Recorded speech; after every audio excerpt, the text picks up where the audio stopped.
Corona संकट से ज्यादा अब ऑटोमोबाइल्स इंडस्ट्रीज पर सेमीकंडक्टर की कमी का असर दिख रहा है। चीन ने कोरोना महामारी पर कुछ हद तक काबू पा लिया, लेकिन चिप की कमी से अब चीन की ऑटोमोबाइल इंडस्ट्री को तगड़ा झटका लग रहा है। दरअसल दुनिया की तमाम बड़ी ऑटो कंपनियां सेमीकंडक्टर की कमी की परेशानी से जूझ रही हैं।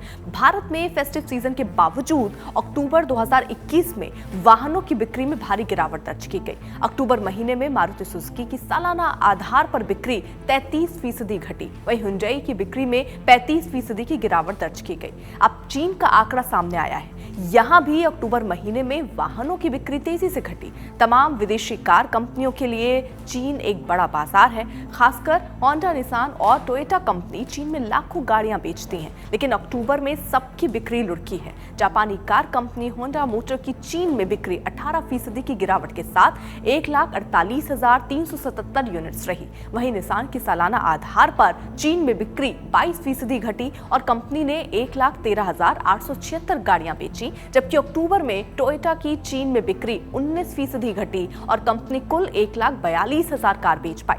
दुनिया भर में सेमीकंडक्टर की कमी पिछले दिसंबर में शुरू हुई थी। परामर्श फर्म एलेक्स पार्टनर्स ने मई में अनुमान लगाया था कि चिप की संकट की वजह से कार उद्योग की बिक्री में करीब 110 अरब डॉलर की कमी आ सकती है। चिप एक पोर्टल डिवाइस है और इसका उपयोग डेटा रखने में होता है। आसान शब्दों में कहें तो ऑटोमोबाइल्स इंडस्ट्रीज से लेकर इलेक्ट्रॉनिक्स कंपनियां तक चिप की कमी से जूझ रही हैं। इंफोटेनमेंट सिस्टम, पावर स्टीयरिंग और ब्रेक को ऑपरेट करने के लिए सेमीकंडक्टर चिप का इस्तेमाल होता है।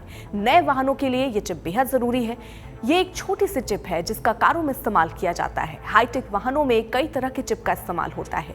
सेफ्टी फीचर्स में भी चिप का इस्तेमाल होता है। एक तरह से सेमीकंडक्टर को इलेक्ट्रॉनिक उपकरणों का दिमाग कहा जाता है। और यही नहीं, ऑटो कंपनियां इलेक्ट्रिक वाहनों पर फोकस कर रही हैं। इलेक्ट्रिक वाहनों में आम वाहनों के मुकाबले ज्यादा चिप लगते हैं, इसलिए चिप की सप्लाई में कमी से इलेक्ट्रिक वाहनों को भी झटका लग सकता है। दुनिया के कुछ सबसे बड़े चिप निर्माताओं के लिए चालू वर्ष काफी दबाव भरा रहने वाला है। कोरोना संकट की वजह से निर्माण पर असर पड़ा, लेकिन अब चिप की बढ़ती मांगों को कैसे पूरा करें, और ये एक बड़ी चुनौती है। चिप का बड़ा प्रोडक्शन ताइवान में किया जा रहा है और इसी वजह से दुनिया की ज्यादातर कंपनियां ताइवान पर निर्भर हैं।